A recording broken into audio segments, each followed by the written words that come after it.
हर हर महादेव दोस्तों, राधे राधे। कैसे हो आप सब? उम्मीद करती हूँ अच्छे होगे, खुश होगे और बिल्कुल मजे में होगे, आनंद में होगे। टाइम से उठ गई थी, 4:15 हो रहे हैं, तब मैंने आपको अपना टाइम दिखाया था कि उठ गई हूँ। और नहा धो करके तैयार हो गई हूँ। जो डेली के काम रहते हैं वो कर लिए हैं और अभी है ना 5:15 के अराउंड हो रहे हैं।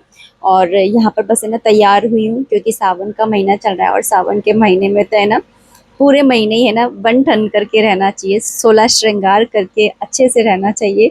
पर खैर मैं तो हमेशा ही ऐसे रहती हूँ। तो यहाँ पर अभी सुबह सुबह का टाइम है, इसलिए आप सभी को सुबह सुबह की राधे राधे। और बस यहाँ पर जा कर के ना जो हर्षित के लंच बॉक्स की थोड़ी सी तैयारी कर लूँगी, ताकि मैं पूजा पाठ करूँ तो मुझे ना टेंशन नहीं रहती है कि है ना मुझे अभी ना तैयारी भी करनी है। तो मैं क्या करती हूँ कि सबसे पहले थोड़ी सी तैयारी कर लेती हूँ। जैसे सब्जी वगैरह बनानी होती है तो काट लेती हूँ, धो लेती हूँ, ऐसे कर लेती हूँ। क्योंकि फिर तो मैं बन तो जल्दी जल्दी जाता है, जो तैयारी में टाइम लगता है ना वो ज़्यादा लगता है, मुझे ऐसा लगता है। तो यहाँ पर बस है ना मैं जो बेसन और सूजी के चीले बनाऊंगी। और साथ में मेरे पास तोरई रखी हुई थी और टमाटर और हरी मिर्ची, ये डाल करके मैं बनाऊंगी। और पूरी कोशिश रहती है कि घर में सभी सात्विक भोजन करें। और मैं तो कर ही रही हूँ, और लेकिन है ना फिर भी मैं पूरी घर में भी कोशिश करती हूँ कि हर्षित और हर्षित के पापा भी है ना सात्विक भोजन ही खाएं। तो यहाँ पे थोड़े बहुत मसाले डाल दिए थे, जैसे कि लाल मिर्ची, काली मिर्ची और थोड़ा सा नमक डाल दिया था यहाँ पर। और बस इसको मिक्स करके और ढक करके मैं रख दूंगी इस बैटर को, जिससे कि सूजी भी फूलने में थोड़ा सा टाइम लेती है, तो वो भी अच्छे से फूल जाएगी। और तब तक मैं अपनी पूजा पाठ कर लूँगी, क्योंकि अभी सावन का महीना चल रहा है ना। तो वैसे तो मैं डेली है ना भोलेनाथ की पूजा करती हूँ, आप लोग देखते हो, लेकिन सावन का महीना चल रहा है ना तो अपने आप ही मन में है ना ऐसे उमंग उठती है कि है ना कुछ एक्स्ट्रा करे, कुछ ज़्यादा अच्छे से करे। तो वही है। तो यहाँ पर बस आकर के मंदिर की लाइट्स ऑन करिए, और उसके बाद में और आपका मन करता है ना वो पूजा पाठ के लिए कुछ भी, कि मैं ये करूँ वो करूँ, आप है ना किया कीजिए, है ना, क्योंकि जो मन से किया जाता है ना काम, वो 100% हम देते हैं। तो यहाँ पर बस है ना पट वगैरह खोले, शमायाचना मांगी, उसके बाद में मैंने यहाँ पे ठाकुर जी को उठा दिया है। आज ठाकुर जी को मैंने थोड़ा अलग सुलाया था, मतलब कि मैं रोज उनको है ना पलंग पे सुलाती हूँ, लेकिन आज मैंने उनको है ना खटिया डाल करके और फिर सुलाया था। और मैं उनसे बोल के सोई थी कि अगर रात में जरा सा भी अनकंफर्टेबल लगे ना तो मुझे जगा दीजिएगा। और सुबह उठ करके भी मैं उनसे पूछ रही थी आपको कोई दिक्कत तो नहीं हुई, आप ऐसे सोए तो उनके चेहरे पे एक अजीब सी मुस्कान थी। तो बस वही मुस्कान देख करके मेरा दिन बन जाता है।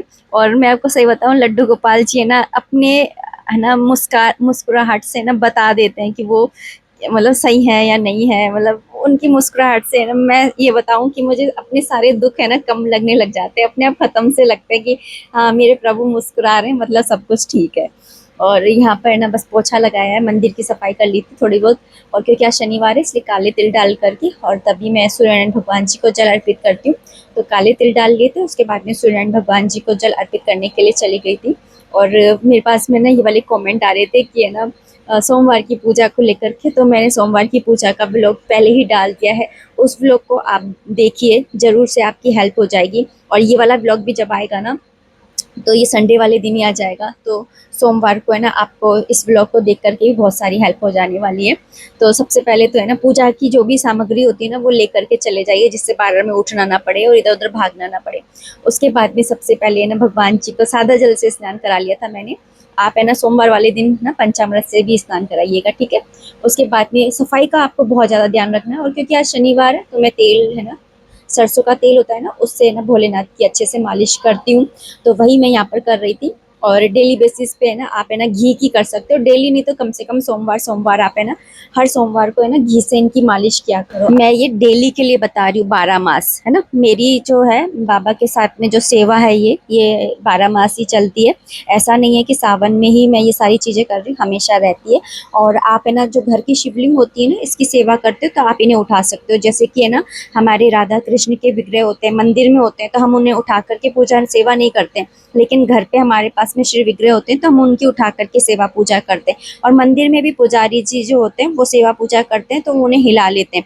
तो ऐसे ही ना आप घर पे शिवलिंग की पूजा अगर करते हो तो है ना आप उनको उठा सकते हो, है ना। ऐसे नहीं कि आपने जैसे बिठा दिया तो वहीं पर ही बैठे बैठे आपको करना है। सफाई का बहुत ध्यान रखना है, जल से अभिषेक करके, पंचामृत से अभिषेक करके उन्हें ना अच्छे से पोंछ करके और दूसरी प्लेट में बिठा करके फिर उनकी पूजा स्टार्ट करिएगा। तो सबसे पहले मैंने ना तेल से मालिश करी, उसके बाद में मैंने उनके ना जो इत्र होता है ना वो लगाया, इत्र सेवा करी। उसके बाद में चंदन से इनका श्रृंगार किया और अपने मस्तक पर जरूर से चंदन लगाइए। इनके यहाँ से जो भी प्रसादी मिले ना उसे ग्रहण करिए। तो चंदन मिला तो चंदन को अपने मस्तक पर ना धारण करिए। उसके बाद में ना कलावा पिनाया, उसके बाद में काली तिल अर्पित करें क्योंकि आज शनिवार है। फिर उसके बाद में ना चावल जो है वो अर्पित करें। यहाँ पर उनको फूलों से थोड़ा सा श्रृंगार कर रही हूँ, फूल अर्पित किए हैं। उसके बाद में यहाँ पर फूलों से बरसात की है और इस तरीके से, और इनसे ना बीच बीच में आशीर्वाद लेते रहो, भर भर के लेते रहो आशीर्वाद।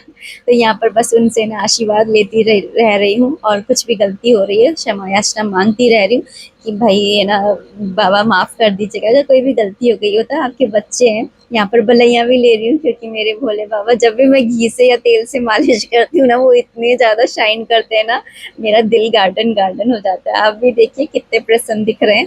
तो यहाँ पर बस से ना भोग प्रसाद अर्पित कर रही हूँ। यहाँ पर ना भोग प्रसाद में वही मैं डेली लेना अपने लड्डू गोपाल जी को भी और भोलेनाथ को भी, दोनों को सेम ही रहता है। तो वो अर्पित किया और साथ में एक फल भी अर्पित करा है। तो मैंने, मेरे पास में केले रखे हुए थे तो केले अर्पित करें और वापस से मैं इनसे आशीर्वाद ले रही हूँ। भर भर के आशीर्वाद लीजिए, झोली भर भर के आशीर्वाद लीजिए। हमारे भोले बाबा अपने पास में कुछ नहीं रखते हैं, सब अपने भक्तों में बांट देते हैं, है ना। ऐसे ही है हमारे भोले बाबा। तो यहाँ पर उनसे बहुत सारी बलैया जो है वो उतारी हैं, इतने सुंदर जो लग रहे थे। फिर 3 बार ताली आप जरूर से बजाइए उनकी पूजा के बाद में। यहाँ पर धूप दीप से आरती कर रही हूँ। और है ना, जब भोलेनाथ की आप पूजा करो तो कपूर से आरती जरूर करिए। कपूर की आरती का एक विशेष महत्व होता है भोलेनाथ की पूजा में। तो इसी तरीके से आपको सोमवार वाले दिन भी पूजा करनी है, कुछ ज़्यादा नहीं करना है, इतना भी आप करेंगे ना बहुत है। हाँ, बस बेलपत्र मिल जाए, बस वो क्या बोलते हैं, सोने पे सुहागा हो जाए। पता नहीं मुझे तो बेलपत्र भी मिलेंगे या नहीं, जैसी प्रभु की मर्जी, जैसी सेवा उन्हें करानी होगी करा लेंगे। लेकिन बस मेरा मन था कि मैं बेलपत्र भी चढ़ाऊं। और यहाँ पे पूजा संपन्न हो गई है, 3 बार ताली बजा लिए। तो हर हर महादेव आप सभी को, भोलेनाथ की कृपा दृष्टि हमेशा आप सब पर, आपके परिवार पर बनी रहे। उसके बाद में यहाँ पर ना जो है मैंने मंत्र वगैरह बोले हैं, सभी देवी देवताओं के मंत्र जो है वो मैं एक बार बोल लेती हूँ। आरती में जो है ओम जय जगदीश वाली करिए। यहाँ पर आरती पूरे घर में दिखा दी थी। आरती का आचमन कर लेती हूँ 3 बार। उसके बाद में ना क्षमा याचना कर लेती हूँ, भगवान जी का आशीर्वाद मतलब आरती दे दिए और खुद ने भी आरती ले ली है। और उसके बाद में ना यहाँ पर अपने ठाकुर जी की भी बलैया उतार ली है। वो तो हमेशा इतने सुंदर लगते हैं कि क्या ही बताऊं, दिल जीत रखा है उन्होंने तो। और जब ये नीली वाली ड्रेस पहनते हैं ना, कसम से इतने सुंदर लगते हैं ना, मुझे तो बहुत ही प्यारे लगते हैं। मुझे ऐसा लगता है मेरी नज़र ना लग जाए।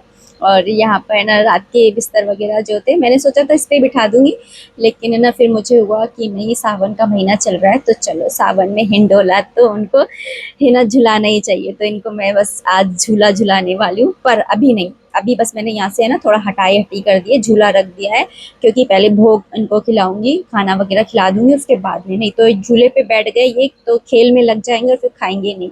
तो झूले में बैठने का कुछ नियम है कि पहले इनको खाना खिला दीजिए और उसके बाद में आपको इनको बिठाया जाएगा। तो मैं इनसे बोल के चाहिए थी खाना खा लीजिए, उसके बाद में झूला आपको है ना हिंडोला हिलाया जाएगा। तो यहाँ पर ना बस अपने ठाकुर जी के आपको दर्शन करा रही हूँ आरती के बाद के। तो यहाँ पर ठाकुर जी के दर्शन कर लीजिए, साथ ही मंदिर के, माता रानी के दरबार के और हमारे बाबा के, शंभू बाबा के दर्शन कर लीजिए। इसके बाद में हर्षित के लिए लंच बॉक्स की तैयारी करने के लिए और अपने ठाकुर जी के लिए ना दूध का और इस भोग लगाने के लिए ना चली गई की तैयारी करने के लिए चली गई थी। तो यहाँ पर बैटर तो पहले ही बना लिया था, बस मुझे जल्दी जल्दी से चीले बनाने हैं और चटनी वगैरह मैं रात में ही बना करके रख देती हूँ ताकि मुझे सुबह दिक्कत ना हो। नारियल की चटनी, टमाटर की चटनी, यहाँ तक कि मैंने अचार भी डाल दिया मिर्ची का कि भाई ये लोग है ना कैसे भी करके प्याज ना मांगे मुझसे। तो बस मेरी तरफ से पूरी कोशिश रहती है, पूरी तैयारी रहती है, और फिर भी अगर ये मांग लें तो बस भगवान ही जाने, वही जैसी भगवान की इच्छा। मैं तो हर चीज, जब आप है ना हर चीज में जैसे है ना लग जाती है तो अपन ऐसे करते ना, अरे मम्मी, ऐसे अपन आवाज करते ना। अगर आप जिस दिन मम्मी की जगह बोलने लग जाएंगे, हे मेरे प्रभु ये क्या हुआ, हे राधे रावण ये क्या हुआ, जैसे ही आप है ना भगवान का नाम लेने लग जाएंगे ना हर चीज में, तो समझे कि आप उनके हो गए पूरी तरीके से। तो यहाँ पर मेरे पास कमेंट भी आया था कि है ना हमारे तो चीले चिपक जाते हैं, तो जब तवा है ना ज़्यादा गर्म हो जाता है ना तब चिपक जाते हैं। और मेरा तो लोहे का है ना, तो मुझे तो बहुत ज़्यादा ध्यान रखना पड़ता है। पहला चीला तो मैं बहुत डर डर के बनाती हूँ मैं खुद ही। तो यहाँ पर है ना तवा ज़्यादा गर्म नहीं होना चाहिए। और ये देखिए पहला तो है ना चिपकता ही है थोड़ा बहुत। तो यहाँ पर है ना जैसे ज़्यादा गर्म हो जाता है ना तो मैं गैस को ऑफ कर देती हूँ। और इस तरह से ना इसी तरह से बनाती हूँ। और जब है ना एक बार पलट देती हूँ तो गैस को फिर तेज कर देती हूँ, क्योंकि दूसरी साइड का जब सेकते हैं ना तब तेज गैस में भी सिक जाता है। लेकिन जब डालते हैं ना उस समय ना तेज गैस नहीं होनी चाहिए। अच्छा, एक कमेंट आया था कि आपने जलधारी कहाँ से लिया है। तो मेरे पास जलधारी कहाँ है, जलधारी वो होता है जो शिवलिंग के ऊपर है ना लगा रहता है और 24 घंटे उसमें से पानी टपकता रहता है। तो वो मेरे पास में है ही नहीं। और आप शायद है ना रामजारी की यानी गंगा सागर की बात कर रहे हैं, तो वो है ना हमारी दुकान में ही मिलता है, तो मैंने वहीं से ही लिया था। मेरे पास एक्चुअली 4 है, एक स्टील का है, एक तांबे का ही है, और है ना लेकिन है ना वो बड़ा है तो वो मैंने उठा के रख रखे हैं। 2 छोटे हैं। तो है ना ये 3 तो मम्मी ने शादी के टाइम पे दिए थे, और एक मैंने हर्षित के पापा की दुकान में से लिया था, जो सबसे छोटा वाला है वो वाला। क्योंकि है ना मुझे छोटा ही चाहिए था कि है ना डेली डेली की पूजा में ना छोटा सा क्यूट लगता है, अच्छा लगता है।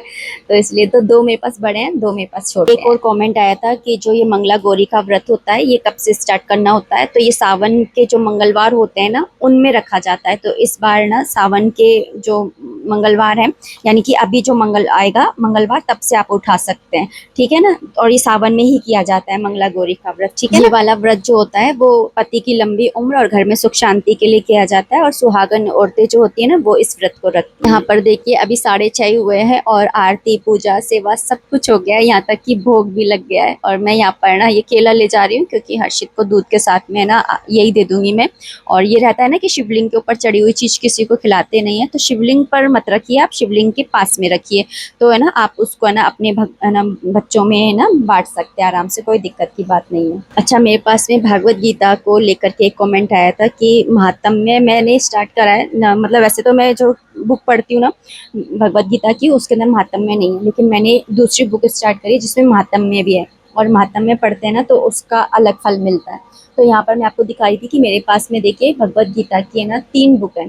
तो एक तो ये वाली बुक है, और ये वाली बुक है ना हर्षित को किसी है ना कंपटीशन में है ना पार्ट लेने पर एज ए प्राइज मिली थी, है ना। और ये मैं आपको दिखा रही थी कि मेरे पास में ना और भी बहुत सारी बुक्स हैं, लेकिन भगवत गीता की बात हो रही है इसलिए मैं भगवत गीता की बुक ही आपको दिखाऊंगी। और श्री कृष्ण भगवान की ये वाली बुक इतनी अच्छी है, आपको क्या ही बताऊं मैं। खैर मैं भगवत गीता ढूंढ लेती हूँ पहले। तो यहाँ पर एक ये वाली भगवत गीता है जो प्रभुपाद जी की है, जो मैं आप लोगों के साथ में कई बार दिखाई चुकी हूँ। और एक भगवत गीता ये है। तो इस तरीके से 3 भगवत गीता है मेरे पास में। तो ये है फर्स्ट वाली, ये लक्ष्मी प्रकाशन की है, और सबसे पहली भगवत गीता मेरी यही है, इससे मैंने स्टार्ट किया था। तो जब हर्षित भी ना मेरे पेट में था ना तब मैंने इसको पहली बार पढ़ने की कोशिश करी थी, पर अफसोस मैं इसे पूरा नहीं पढ़ पाई थी। तो है ना ये वाली तो कुछ ऐसे ही है, मतलब इसके अंदर मैं देख रही थी महात्म्य है क्या, क्योंकि मैंने इसे काफ़ी टाइम से खोला ही नहीं है। क्योंकि मैं आजकल बस प्रभुपाद जी की और है ना दूसरी अब जो मैं आपको दिखाऊंगी ना वो वाली। और ये वाली तो मैं आपको कई बार दिखाई चुकी हूँ, ये प्रभुपाद जी की है। और ना किसी का कमेंट आया था कि प्रभुपाद जी की नहीं है, लेकिन ये प्रभुपाद जी की ही है। तो इन उन मतलब ये पढ़ी है मैंने, ये पढ़ती हूँ मैं। और ये वाली है जो भगवत गीता जो हर्षित को एज ए प्राइज है ना मिली थी किसी कंपटीशन में भाग लेने पर, मुझे अच्छे से याद नहीं है किसमें। तो यहाँ पर ये मैं आपको दिखा रही थी कि ये देखिए इस तरीके से ये पहला अध्याय का महात्म्य है ये, है ना। तो इसके अंदर पूरी स्टोरी दी हुई है कि महात्म्य पढ़ने से क्या होता है, ठीक है। फिर उसके बाद में है ना पहला अध्याय संस्कृत में है, ये देखिए इस तरह से ये पहला अध्याय है जो कि संस्कृत में दिया हुआ है। अगर आपको जैसे संस्कृत अच्छी है तो आप संस्कृत में ना पढ़ सकते हो। फिर उसके बाद में ना जो हिंदी में अनुवाद दे रखा है, तो आप हिंदी में पढ़ सकते हो। तो अभी तो मेरा पता है क्या है कि मैं महात्म्य इसमें से पढ़ लिया करूँगी। और जो अध्याय का मतलब तात्पर्य जो समझाया गया है ना वो प्रभुपाद जी की है ना जो बुक है ना उसके अंदर ज़्यादा अच्छे से समझाया गया है। इसमें शॉर्ट फॉर्म में समझाया गया है, तो कई चीज़ें है ना जो ऊपर से निकल जाती हैं। लेकिन अगर जैसे आप एक बार भगवत गीता समझ लोगे ना तो आपको ये वाली बुक भी समझ में आने लग जाएगी। ऐसे ही देखिए दूसरा अध्याय का महात्म्य था, उसके बाद में ये संस्कृत में है, फिर उसके बाद में ना हिंदी में है। तो इस तरीके से तो मैं महात्म्य पढ़ लेती हूँ और फिर ना अध्याय पढ़ लेती हूँ। और इसमें ना छोटे छोटे अध्याय हैं, जैसे मैं प्रभुपाद जी की पढ़ती हूँ ना, तो उसमें ना इतना बड़ा अध्याय होता है कि आप एक दिन में पढ़ ही नहीं सकते, लेकिन इसमें आप महात्म्य और अध्याय दोनों एक ही दिन में पढ़ सकते हो। अगर आप लेने की सोच रहे हो ना, तो मैं आपको बता देती हूँ कि गोरखपुर एक्सप्रेस के नाम से गीता आप है ना सर्च करेंगे ना, तो ऑनलाइन भी आपको मिल जाएगी, तो आप है ना ऑनलाइन भी ले सकते हो, ठीक है ना। आई होप मैंने आपको आपके सभी प्रश्नों के जवाब है ना अच्छे से क्लियर कर दिए होंगे, लेकिन फिर भी कोई है ना संशय रह जाता है तो आप कमेंट सेक्शन के थ्रू मुझसे पूछ सकते हैं, ठीक है ना। तो मिलते हैं नेक्स्ट वीडियो में, और आई होप कि आपको वीडियो पसंद आई होगी। अगर आई है तो प्लीज़ लाइक कर दीजिएगा। कोई भी कमेंट है, कोई सजेशन है, आप कमेंट सेक्शन के थ्रू मुझे कर सकते हैं। मिलते हैं नेक्स्ट वीडियो में, तब तक के लिए राधे राधे, हरे कृष्णा, हर हर महादेव।